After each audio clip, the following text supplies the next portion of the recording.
The mop moved in steady circles across the metal floor of Outpost 7's main corridor. Daewon pushed it with the same calm rhythm he had used for the past 2 years. Water and cleaning solution mixed together, making the dark floor shine under the overhead lights. It was late in the station's night cycle, and most of the crew had gone to sleep. Daewon was a man in his late 40s with gray starting to show in his black hair. His face had lines around his eyes and mouth, the kind that came from years of hard living. He wore simple gray coveralls with a name tag that said Maintenance Day 1 in plain letters. Nothing about him stood out. He looked like any other worker doing a simple job. A group of young soldiers walked past him, laughing and talking loudly. They barely glanced at the maintenance man. One of them, a human pilot named Taeho, was telling a story about his training flight that day. "I'm telling you, those alien instructors don't respect us at all," Taeho said, his voice full of anger. Commander Velmoth looked at my flight pattern like I was some kind of child playing with toys. His friend, another human named Hana, who worked in communications, shook her head. "What do you expect? Humans have only been in the Galactic Coalition for 30 years. Most of these species have been in space for thousands of years. They think we're primitives." "We're not primitives," Taeho shot back. "We have the same technology now. We can fight just as well as any of them." Daewon continued mopping, but his ears picked up every word. He had heard this conversation many times before in many different forms. Young humans angry at being treated as lesser beings wanting to prove themselves. The third person in the group was Jiwoo, a medical officer with kind eyes. She noticed Daewon and gave him a small nod of acknowledgement. He nodded back, saying nothing. Jiwoo always tried to be polite to everyone, even the maintenance staff. "The problem is we haven't been tested yet," Taeho continued as they walked away. "We need a real war to show what humans can do." Daewon stopped mopping for just a moment. His eyes, which had been focused on the floor, lifted slightly. There was something in those eyes, something old and tired and knowing. Then he went back to his work as if nothing had happened. Outpost 7 was not an important station. It sat on the edge of Coalition space, far from the central worlds where decisions were made. The station had 300 crew members from a dozen different species. Only 40 of them were human. It was a quiet posting, the kind of place where nothing much happened. The station commander was a tall insectoid alien named Velmoth. He belonged to a species called the Krell, and he had hard shell-like skin that gleamed green under the lights. He had 4 arms and large compound eyes that saw in multiple directions at once. Velmoth made no secret of his opinion that humans were weak and unproven. Daewon had met Commander Velmoth exactly 3 times in 2 years. Each time, the commander had looked through him as if he did not exist. Maintenance workers were beneath notice for someone of Velmoth's rank. That suited Daewon just fine. He finished the main corridor and moved his equipment to the mess hall. The large room was empty now, chairs stacked on tables. Food service had closed hours ago. Daewon began his routine, starting from the far corner and working his way across the room in methodical lines. As he worked, his mind was far away. He thought about many things during these quiet night shifts. Sometimes he thought about nothing at all, letting his hands do the familiar work while his mind rested. Other times, old memories came back uninvited and unwelcome. The smell of cleaning solution mixed with the faint scent of the evening meal that had been served. Some kind of protein stew if his nose was right. He had learned to identify the station's limited menu by smell alone. A screen on the wall flickered to life, showing the local news feed from Coalition space. Daewon glanced at it while he worked. The news was mostly boring, reports about trade agreements and diplomatic meetings. Then something caught his attention. Tensions continued to rise along the Vraxis border, the news anchor said. The anchor was a blue-skinned humanoid with no hair and 3 eyes. Coalition defense forces report increased military activity from the Vraxis Empire. General Thaxazul, known as the Planet Breaker, has been seen inspecting forward positions. Daewon's hands tightened slightly on the mop handle. He kept working, but his eyes stayed on the screen. The Vraxis Empire has conquered 47 worlds in the past 20 years, the anchor continued. Military analysts say their expansion shows no signs of stopping. Coalition High Command insists that diplomatic channels remain open, but many species are calling for a stronger military response. The screen showed images of Vraxis warships, huge and dark and covered in weapons. Then it showed a brief clip of General Thaxazul himself. a massive reptilian creature with 4 arms and scales that looked like natural armor. He was 8 feet tall and radiated power and menace. Daewon watched for a moment longer, then returned his attention to the floor. The news feed switched to something about a trade dispute, and he stopped paying attention. He finished the mess hall and moved to the smaller break rooms. Each one took about 20 minutes to clean properly. Daewon never rushed his work. He had learned long ago that routine and patience were valuable things. They kept the mind steady. In one of the break rooms, he found Hana sitting alone with a cup of coffee, staring at a data pad. She looked up when he entered. "Oh, sorry," she said. "I can leave if you need to clean." "No need," Daewon said quietly. His voice was soft and unremarkable. "I can work around you." Hana nodded and went back to her data pad, but she looked troubled. Daewon began cleaning the far side of the room, giving her space. After a few minutes of silence, Hana spoke. "Do you ever worry about the Vraxis?" Daewon looked at her with mild surprise. The young crew members rarely talked to him beyond basic greetings. "I try not to worry about things I cannot control," he said simply. "But we're on the border," Hana said. "If they attack, we'll be one of the first stations hit. And we barely have any defenses here. This is just a listening post." Daewon continued his work. "The galaxy is always at war somewhere. Worrying about it does not change anything." "That's easy to say when you're just—" Hana stopped herself, looking embarrassed. "I'm sorry. I didn't mean it like that. When I am just a maintenance worker?" Daewon finished for her, his tone gentle and without offense. "It is okay. You are right. I clean floors. I fix broken pipes. I do not make decisions about wars." Hana looked at him more carefully. "Have you always done this kind of work?" "No," Daewon said. "I have done many things in my life, but this is what I do now." Something in his voice made Hana curious, but before she could ask more questions, her communicator beeped. She checked it and stood up quickly. "I have to go. Early shift tomorrow." She paused at the door. "Thank you for listening." "Any time," Daewon said. When she was gone, he stood alone in the break room for a long moment. His reflection showed in the dark window that looked out into space. An ordinary man doing ordinary work. That was how it needed to be. He picked up his mop and went back to cleaning. The station hummed around him with the sounds of life support and engines. Somewhere far away, fleets were moving and generals were planning. But here, in this quiet corner of space, floors needed to be cleaned and pipes needed to be fixed. Daewon had chosen this life carefully. After everything he had seen and done, simple work felt like a gift. No one died when floors were cleaned. No one mourned when pipes were fixed. He finished his shift as the station's lights began to brighten for the morning cycle. His last task was always the same. He made a fresh pot of coffee in the main break room for the morning crew. It was a small kindness, but he believed small kindnesses mattered. As he put away his cleaning equipment in the maintenance closet, he allowed himself one brief thought about the news report. The Vraxis were moving. General Thaxazul was preparing for something. War was coming, whether the coalition was ready or not. But that was not his problem anymore. He was just a maintenance worker on a quiet station. He had left that other life behind. At least that was what he told himself. The alarm that woke the station was not a drill. Daewon knew the difference immediately. He had been sleeping in his small quarters, a room barely large enough for a bed and a locker, when the sharp sound cut through his dreams. This alarm had a different tone, more urgent and continuous. He was dressed and out the door in less than a minute. The corridors were filling with crew members, all moving toward their stations. Faces showed confusion and fear. No one had expected a real emergency. Daewon moved against the flow of people, heading toward the maintenance storage rather than the command center. He had no official role in an emergency beyond keeping systems running if they broke down. But something in his gut told him this was serious. The station's speakers crackled to life. Commander Velmoth's voice came through, and even through the translator, Daewon could hear the strain in it. "All personnel to battle stations. This is not a drill.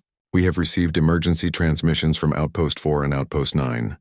Both stations report they are under attack by Vraxis forces. All crew prepare for possible hostile contact." The corridors erupted in noise as people started talking all at once. Daewon kept moving, his face calm. He reached the maintenance office and unlocked it with his access code. Inside, he moved to a terminal and logged in. His fingers moved across the keyboard, calling up information that most maintenance workers would not know how to find. Defense system status, power grid allocations, communication logs. He absorbed it all in seconds, his mind processing tactical data with practiced ease. Not good. The station had minimal weapons, barely enough to fight off pirates. Its shields were designed for asteroid debris, not military-grade weapons. There were only 2 small fighters in the hangar, both used for patrol and rescue, not combat. Daewon pulled up the star charts. Outpost 7 sat in a line with the other border stations.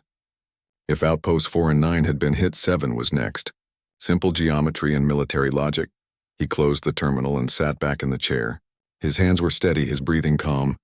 Inside his mind, old reflexes were waking up, systems of thought he had tried to bury for years. Tactical analysis, threat assessment, resource management. He did not want this. He had walked away from all of this. But the universe, it seemed, did not care what he wanted. The speakers crackled again. All personnel, we have confirmation. Outpost 4 has gone silent. Outpost 9 reports heavy casualties and requests immediate evacuation support.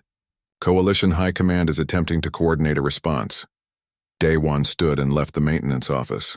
He walked toward the command center, not hurrying but moving with purpose. Other crew members rushed past him, not noticing the quiet maintenance worker. The command center was chaos.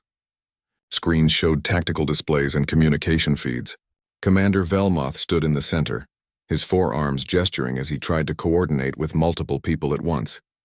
The Krell commander's compound eyes were wide with stress. Hana was at her communication station, her hands flying across the controls as she tried to maintain contact with other outposts. Taeho was there too, arguing with the flight commander about getting the fighters ready. Jiwoo stood near the medical readiness panel, her face pale but focused. Daewon stepped into the room quietly and stood near the back wall. No one paid attention to him. "Sir, we're receiving long-range scans," one of the sensor officers reported. The officer was a gray-skinned alien with large ears. Multiple ships entering the system. Signature matches Vraxis or fleet composition. The room went silent for a heartbeat. "How many ships?" Velmoth demanded. The sensor officer's hands shook as he checked his displays. 15 capital ships. At least 40 support vessels. They're in formation heading directly for our position. Someone in the room made a sound like a choked gasp. 15 capital ships could destroy a station like this in minutes. This was not a raid or a probe. This was an execution. "Get me high command," Velmoth ordered. "We need immediate reinforcement."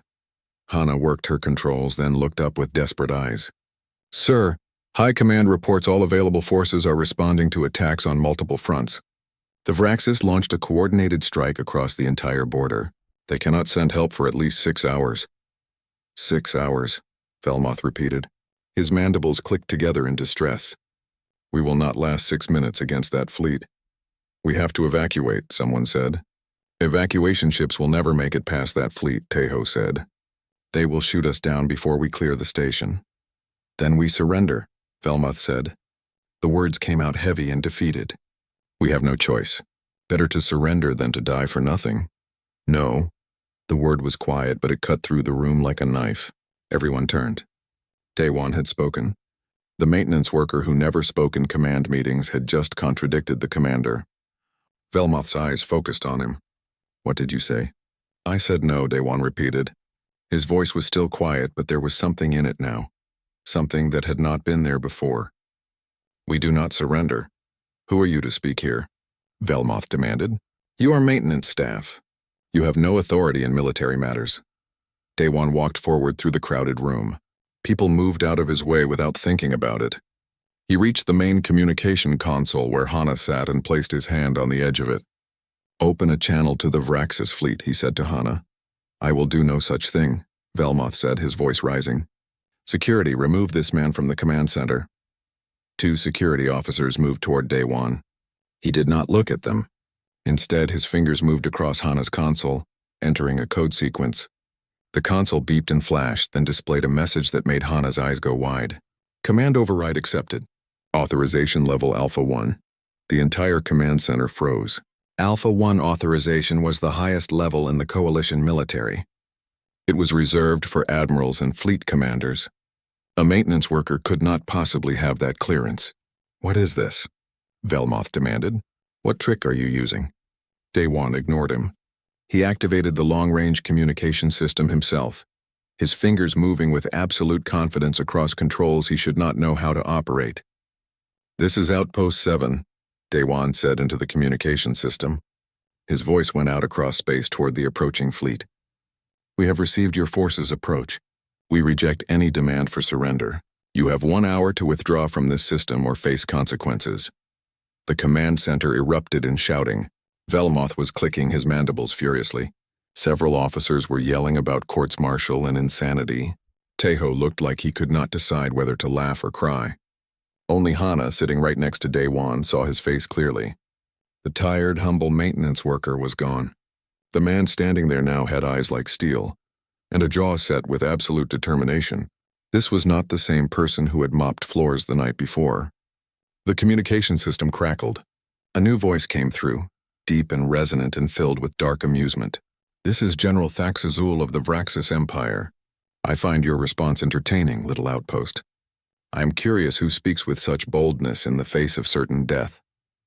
Identify yourself. Daewon leaned toward the microphone. My name does not matter. Your fleet will withdraw or we will make you withdraw. Thaxazul laughed. The sound was like rocks grinding together. You have 2 fighters and shields that could not stop a meteorite. I have enough firepower to crack this station like an egg. On what grounds do you make threats? On the grounds that I have destroyed larger fleets than yours, Daewon said simply. Withdraw now, General. This is your only warning. The line went silent for a moment. When Thaxazul spoke again, the amusement was gone from his voice.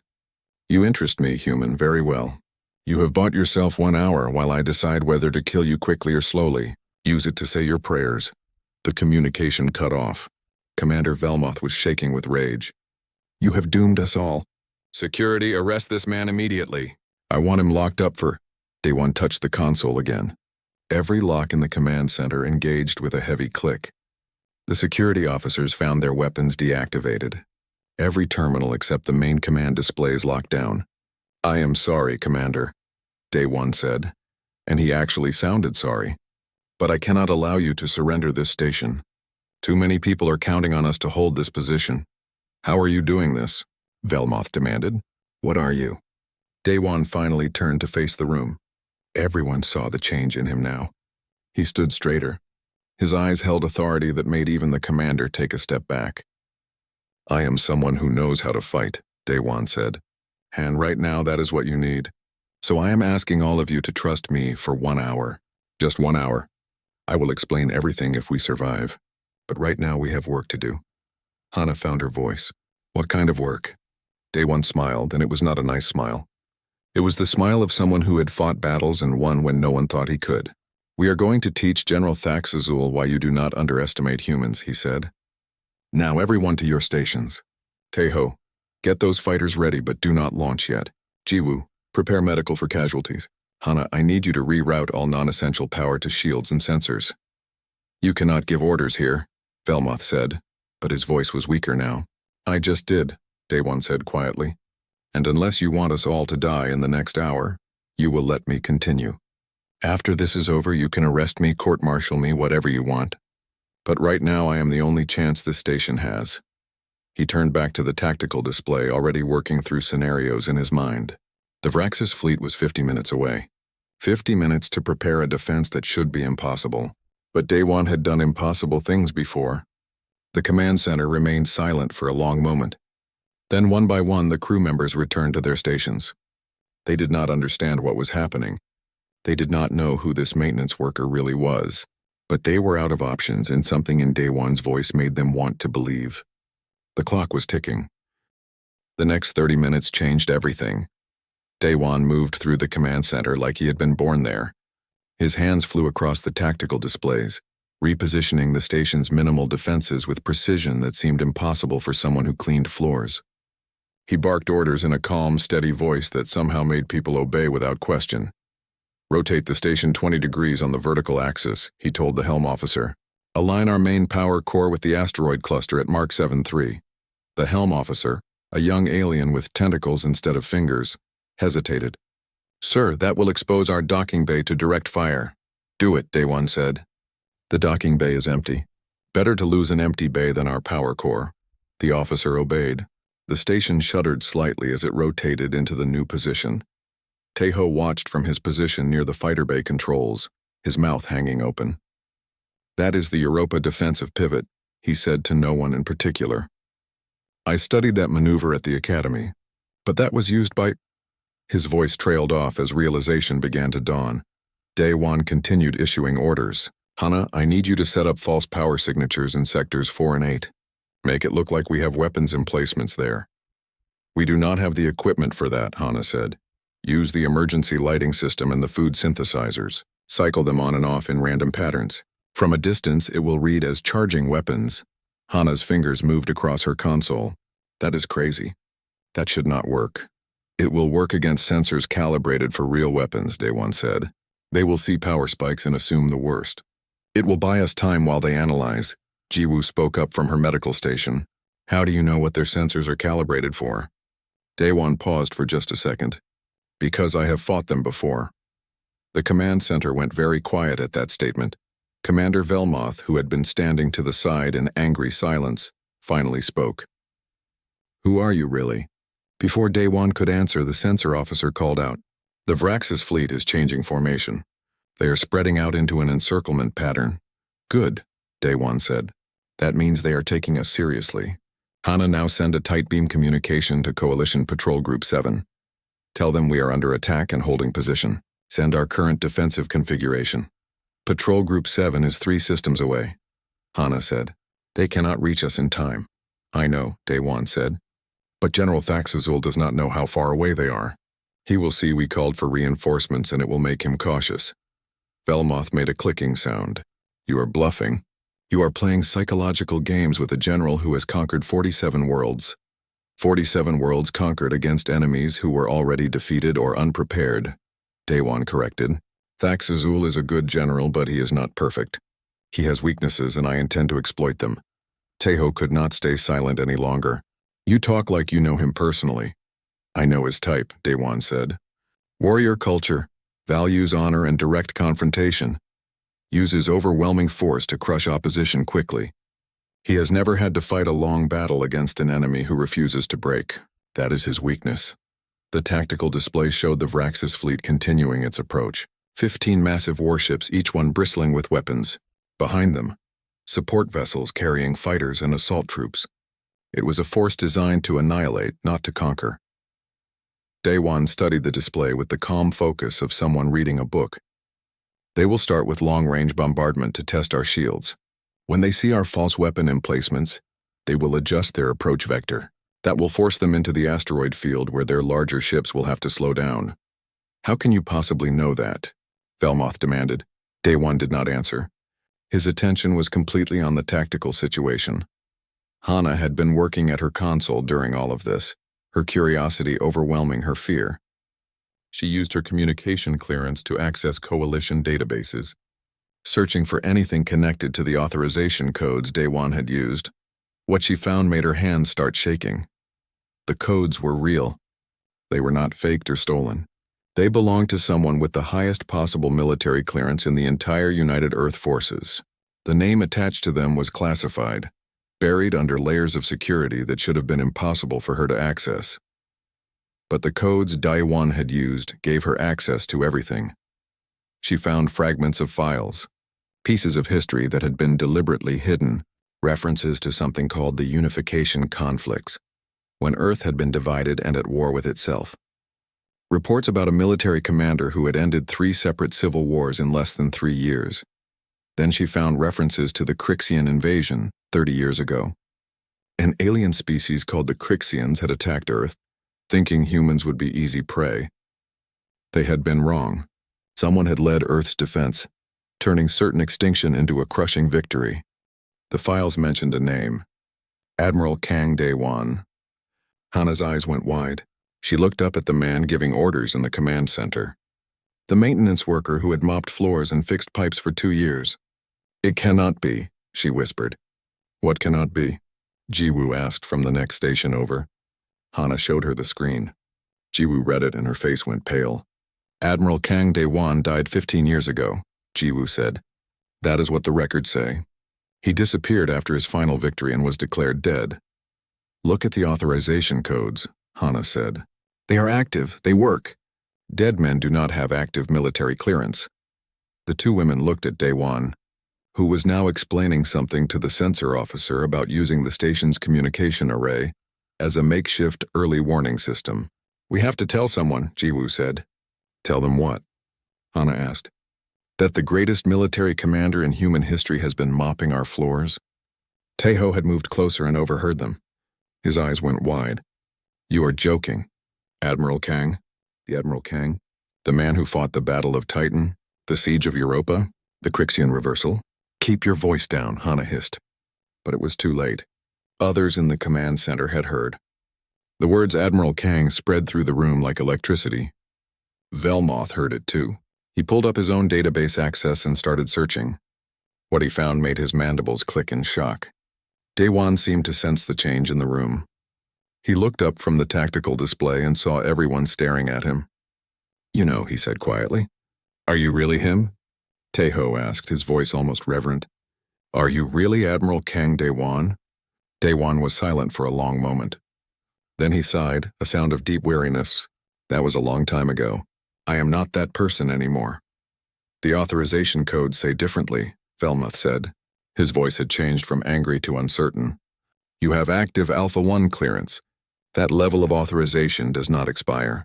It does not get transferred. You are either an imposter with impossibly good fake credentials, or you are exactly who these records say you are. Does it matter right now? Daewon asked. We have a Vraxis fleet 20 minutes away in a station that cannot defend itself. I suggest we focus on surviving before we worry about my identity. It matters, Hana said softly. Because if you really are Admiral Kang, then maybe we actually have a chance. Daewon looked at her and his expression softened. I am just a man, Hana. I make mistakes. I have lost battles. I have sent people to die. His voice dropped even lower. So many people. But you won more than you lost, Taeho said. You saved Earth. You defeated the Crixians when everyone said it was impossible. You are a legend. Legends are just stories people tell, Daewon said. The reality is much messier and sadder. But yes, if you want the truth, I am Kang Daewon. I was an admiral. I fought wars. And then I retired because I was tired of watching people die. Why did you hide? Jiwoo asked. Why pretend to be a maintenance worker? Because I wanted peace, Daewon said simply. I wanted to live a quiet life where my decisions did not get people killed. I wanted to clean floors and fix pipes and drink coffee and be no one important. He gestured at the tactical display showing the approaching fleet, but it seems the universe had other plans. The sensor officer called out, interrupting the moment. Vraxis fleet is entering weapons range. They are powering up their main cannons. Daewon's face shifted back into the mask of command. The tired maintenance worker disappeared, replaced by the admiral. All shields to maximum. Route emergency power from life support if necessary. We can breathe less air for a while. Sir, the helm officer said, and now everyone was calling him sir without thinking about it. They are targeting our power core. They will shoot at the false weapons first, Daewon said with confidence. Thax Azul will want to disable our ability to fight back before he goes for the kill. 3 seconds later, the Vraxis fleet opened fire. Bright lances of energy shot across space toward the station. They hit sectors 4 and 8, exactly where Daewon had set up the false power signatures. The food synthesizers and emergency lights exploded in showers of sparks, but the station's actual systems remained untouched. Return fire, Velmoth said automatically. No, Daewon countermanded. Do not fire. Let them think they disabled our weapons. Let them believe we are helpless. That is insane, Velmoth said. That is tactics, Daewon replied. Trust me. The Vraxis fleet adjusted its formation, moving closer now that they thought the station was defenseless. They were entering the asteroid field exactly as Daewon had predicted. Now, Daewon said, his voice calm and certain. Now we show them what humans can do. His hands moved across the tactical console, implementing a defensive strategy that should have been impossible with their limited resources. But Admiral Kang Daewon had built a career on doing the impossible. The crew of Outpost 7 watched their humble maintenance worker transform into a legend before their eyes. And for the first time since the Vraxis fleet had appeared, They began to believe they might actually survive. The battle was just beginning. General Thax Azul stood in the command chamber of his flagship, the Destroyer of Suns, watching the tactical displays with growing irritation. The small coalition outpost should have been destroyed by now. Instead, it was still there, dancing between his fleet like a fish avoiding a net. "Report," he commanded. His voice rumbled like thunder and his forearms gestured with impatience. His tactical officer, a smaller Vraxis warrior with only 3 battle scars, bowed his head. "The station has repositioned itself 17 times in the past hour. Every time we achieve target lock, they shift into the asteroid field. Our larger ships cannot follow without risk of collision." "Then send the fighters," Thax Azul said. "We have, General. The station's point defense systems have destroyed 3 fighter squadrons. They appear to know exactly when and where we will attack." Thax Azul's eyes narrowed. This was wrong. This was not how battles against weak outposts were supposed to go. He had conquered worlds with less effort than this small station was giving him. "Who commands that station?" he demanded. The intelligence officer checked his displays. Coalition records show Commander Velmoth, a Krell officer with no significant combat experience. "The station is a low-priority posting with minimal crew." "Then who is flying the station like a warship?" Thax Azul asked. "Who is predicting my tactics?" No one had an answer. Thax Azul turned to his communication officer. "The human who spoke to me earlier. Find out who he is. Use every database we have access to.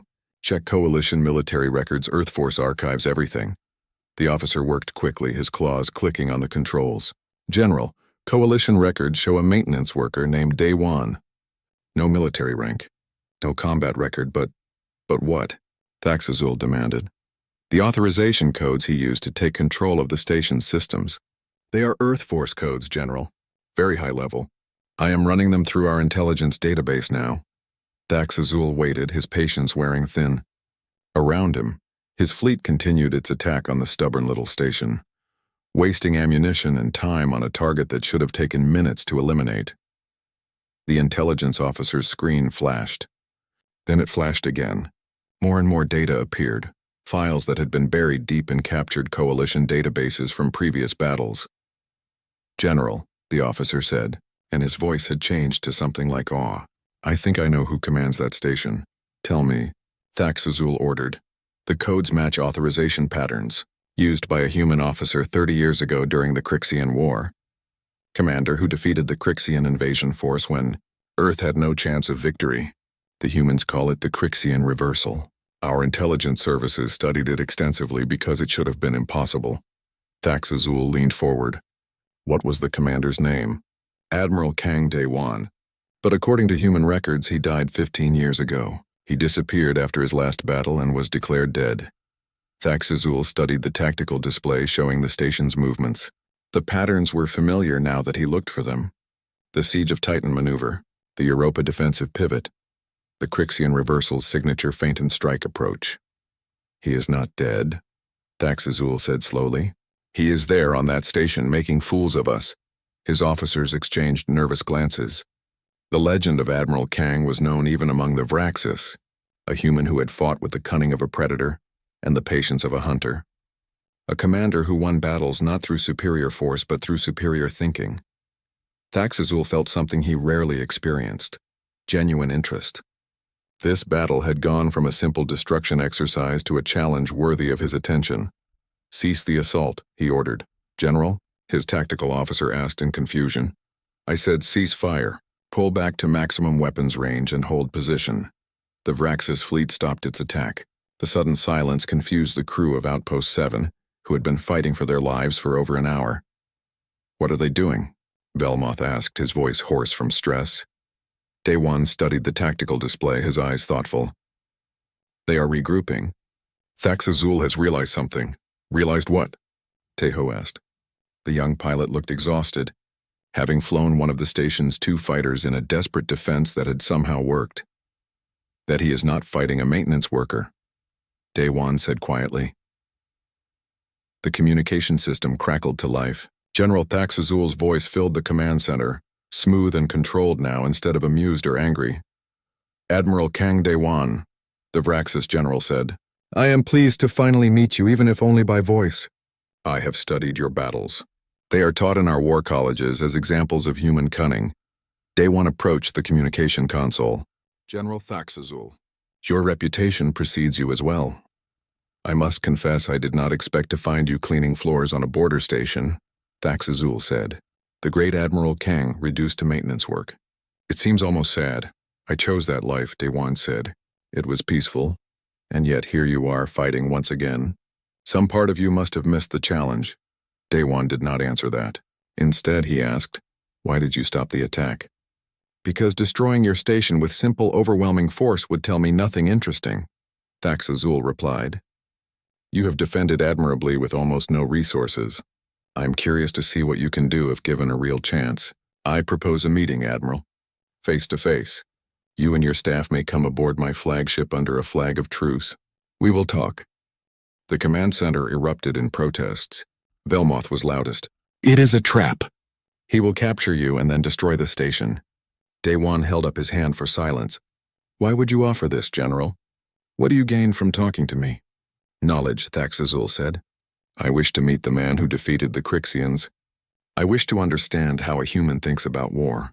And perhaps we can resolve this situation without further bloodshed. My warriors respect courage, Admiral. You have shown that. Perhaps there is room for negotiation. Or perhaps you hope to delay us while you bring in reinforcements. Day 1 said. Thaxazul laughed, that deep rumbling sound. I do not need reinforcements to destroy one station. But I give you my word as a Vraxis warrior. If you come aboard, you and your party will be safe. We will talk, and then you will be returned to your station unharmed regardless of the outcome of our discussion. Day 1 considered this. The Vraxis culture placed enormous value on warrior honor. Breaking a sworn oath was considered worse than death. If Thaxazul gave his word, he would keep it. I accept, Day 1 said. No. Hana stood up from her console. Sir, you cannot go over there. It is suicide. Day 1 looked at her with those tired, knowing eyes. He will keep his word. And this may be our only chance to end this without everyone on this station dying. I do not trust him, Jiwoo said. You do not have to, Day 1 replied. I do. And I understand him better than you might think. He turned to Velmoth. Commander, while I am gone, you will maintain the defensive posture. If the Vraxis attack, use pattern Delta 7 from the tactical database I uploaded. It should buy you enough time for coalition reinforcements to arrive. Velmoth clicked his mandibles uncertainly. You are really going over there? Yes.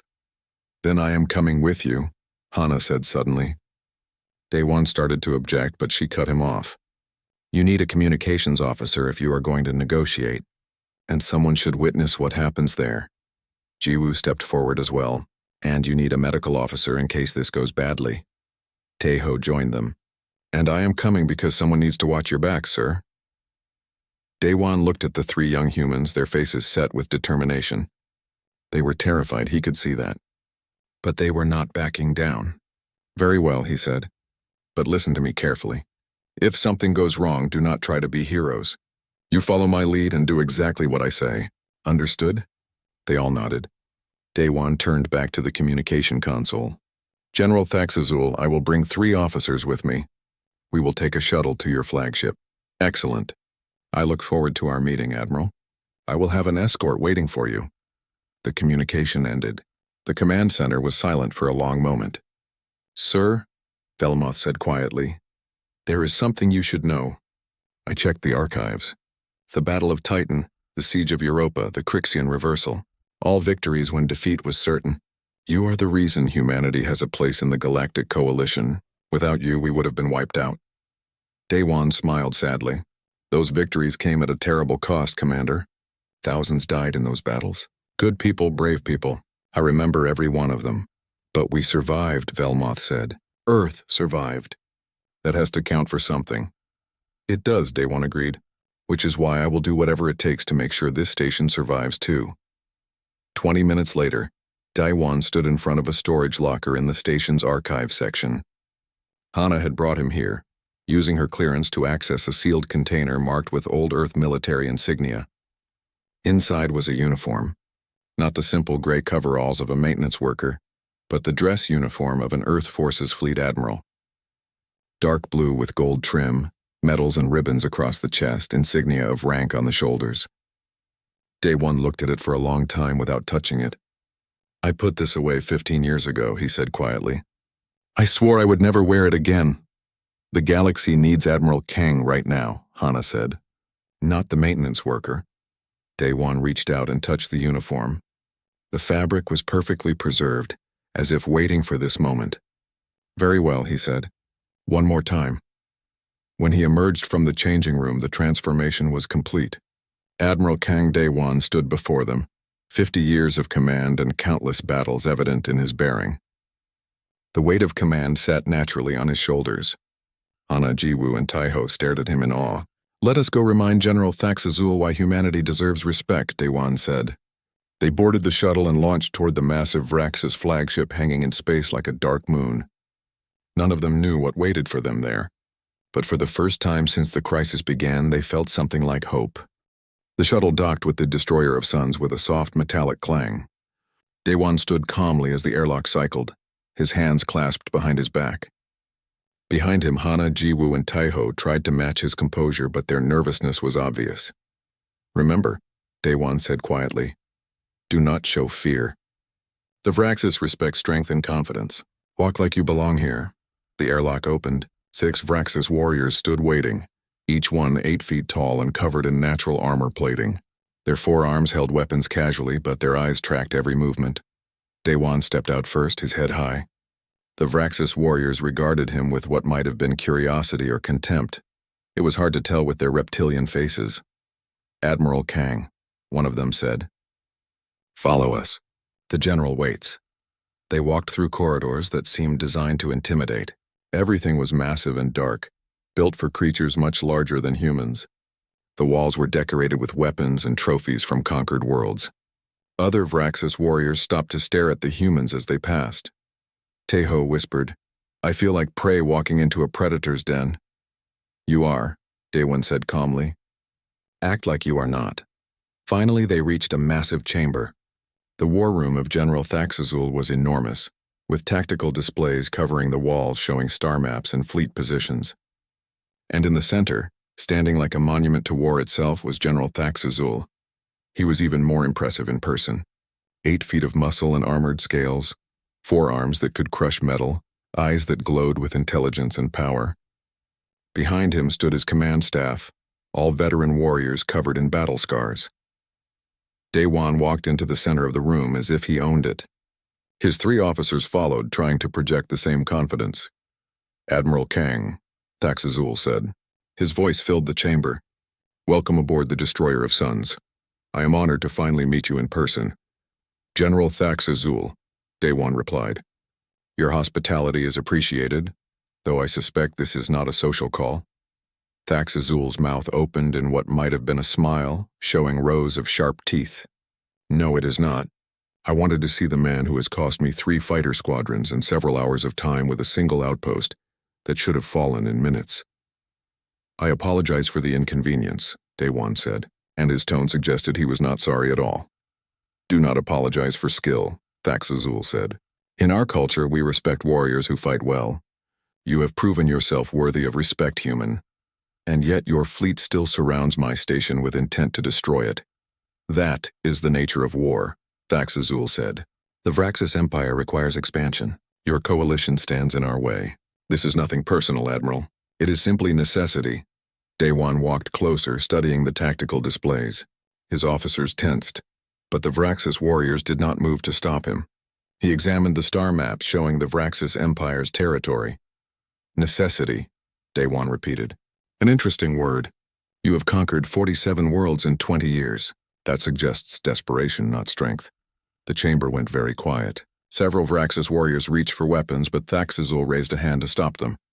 "Explain yourself, human," the general said, his voice dangerous.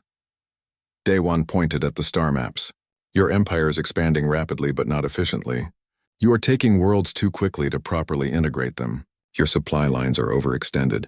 Your forces are spread thin. This is not the behavior of an empire at the height of its power. This is the behavior of an empire running from something." He turned to face Thaxazul directly. "Your homeworlds are failing. Resources depleting.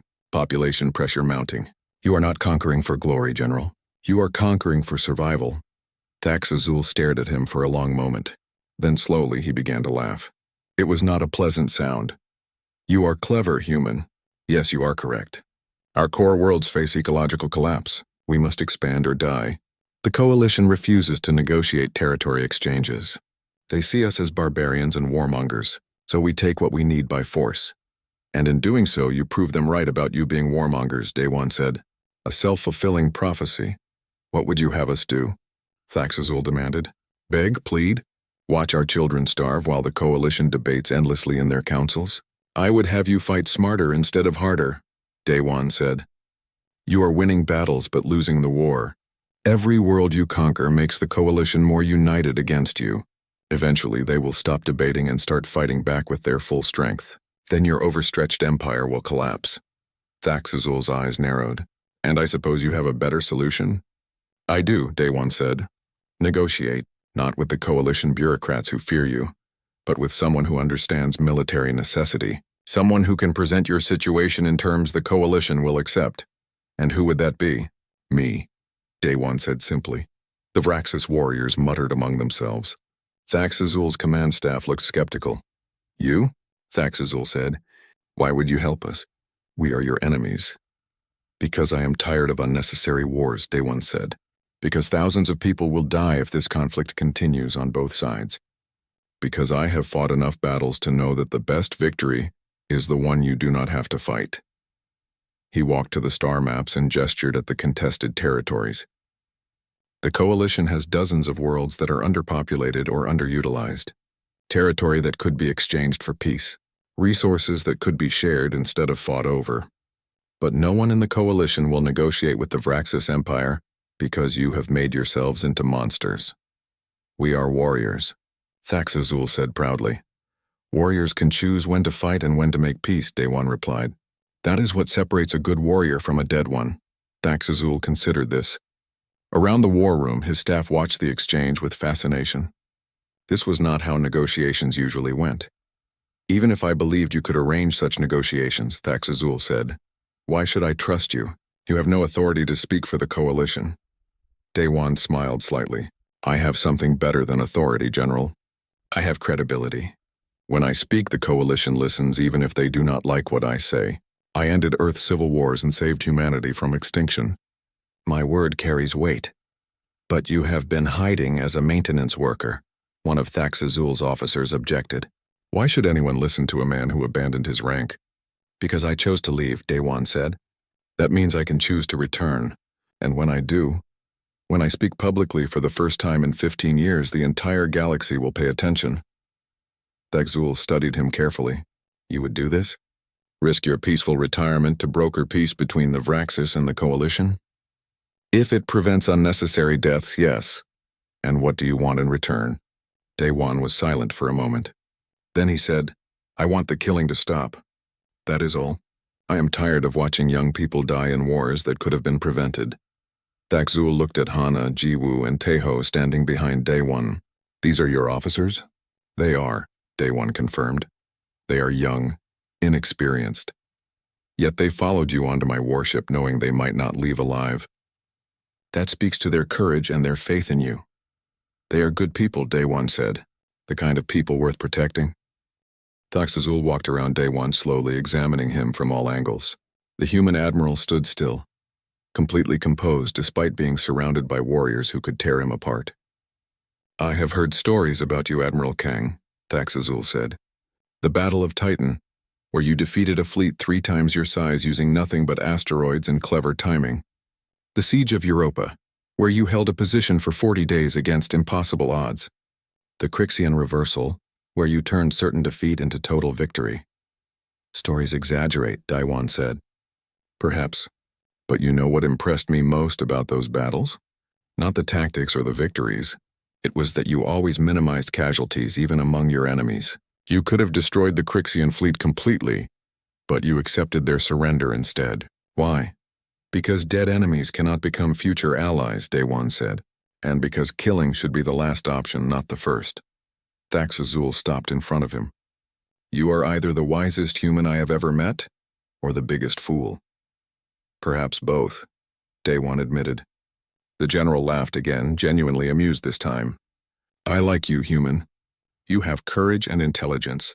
Very well, I will consider your proposal, but I have conditions. Name them. First, you must prove you still have influence in the coalition. I need evidence that you can deliver on your promises. Agreed, Day-One said. Second, the negotiations must begin within 1 standard month. My people cannot wait longer than that. Understood? And third, Thaxazul paused, a strange expression crossing his reptilian face. I want to know why a man of your stature was cleaning floors. Day-One met his eyes steadily.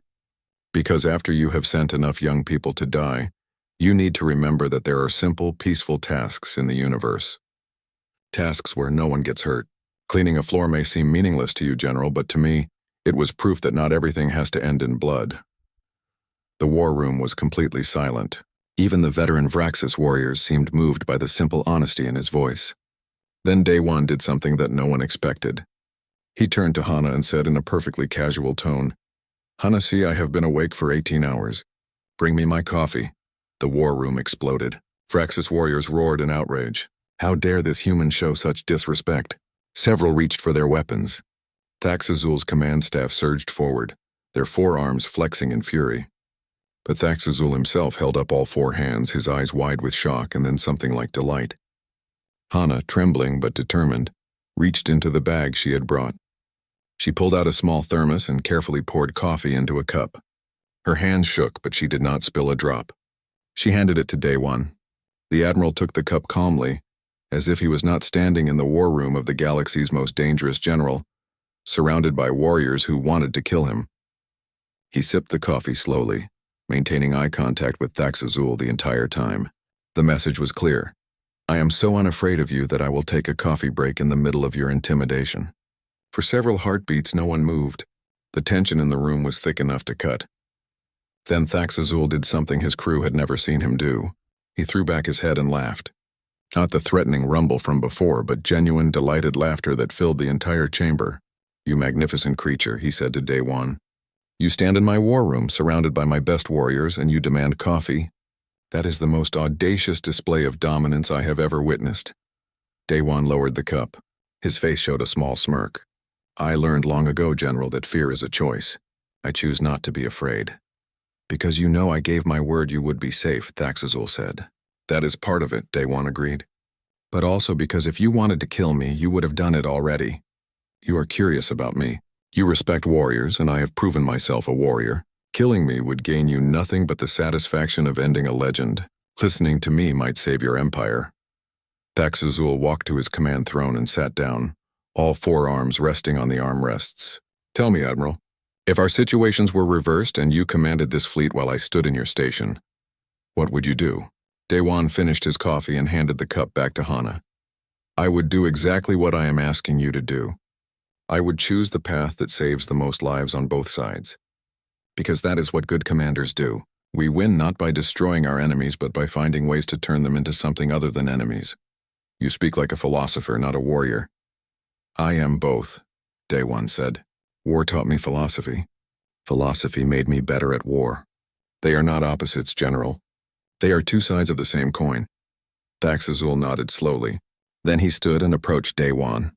He extended one massive clawed hand. I accept your proposal, Admiral Kang. Arrange your negotiations. Prove you can deliver what you promise. If you succeed, the Vraxis Empire will cease hostilities and enter formal peace talks. If you fail, he left the threat unspoken. Day-One took the general's hand. His human hand disappeared in the massive Vraxis grip, but he showed no fear. I will not fail. I have fought too many wars to let this one continue unnecessarily. They shook on it, warrior to warrior. The Vraxis command staff looked on in amazement. As Day-One and his officers prepared to leave, Thaxazul called out, Admiral, one more thing. Day-One turned. If you ever need a ship, if you ever need warriors, the Vraxis owe you a debt. Call on us. Day-One nodded. I hope I never need to. But thank you, General. As they walked back through the corridors toward their shuttle, Tejo whispered, I cannot believe you asked for coffee in front of the most dangerous general in the galaxy. That was the point, Day-One said. He needed to see that I was not intimidated. That I could stand in his war room as an equal, not a supplicant. And the coffee? Jiwoo asked. Daewon smiled. I really have been awake for 18 hours. I needed the caffeine. They boarded the shuttle and returned to Outpost 7. The Vraxis fleet held position but did not attack. True to his word, Thaxazul let them leave safely. When they arrived back at the station, Commander Velmoth was waiting in the docking bay with half the crew. Everyone wanted to know what had happened. Daewon stepped off the shuttle in his admiral's uniform, and for a moment, he stood there letting everyone see him as he really was. Then he smiled tiredly. The crisis is over, he announced. The Vraxis are withdrawing pending peace negotiations. No one else needs to die today. The crew erupted in cheers. Velmoth approached, his mandibles clicking with emotion. Admiral, I owe you an apology. I did not recognize your worth. You did not need to, Daewon said. I was just a maintenance worker. But now I'm afraid I will need to return to being Admiral Kang for a while longer. The galaxy needs me again. He looked at Hana, Jiwoo, and Taeho. Thank you for trusting me. You all showed great courage today. Will you stay at the station? Hana asked. Daewon sighed. I will need to go to the Coalition core worlds to begin the negotiations. But perhaps someday I can return to mopping floors and fixing pipes. That quiet life still appeals to me. 1 week later, the news spread across the galaxy. Admiral Kang Daewon, the legendary human commander thought dead for 15 years, had emerged from hiding to broker peace between the Coalition and the Vraxis Empire. His first public statement shocked everyone with its boldness and its compassion. On Outpost 7, a new maintenance worker was hired to replace the one who had left. The young recruit complained about taking orders from humans. Hana overheard him and smiled. She walked to her quarters and looked at the small gift Thaxazul had sent before the Vraxis fleet departed. It was a coffee cup engraved in Vraxis script with a message, "To the one who made a general fetch coffee." Daewon had given it to her before he left for the core worlds. Keep this, he had said, as a reminder that courage comes in many forms. Sometimes the bravest thing you can do is pour coffee while surrounded by enemies. Hana set the cup on her shelf and looked out at the stars. Somewhere out there, a tired admiral was negotiating peace.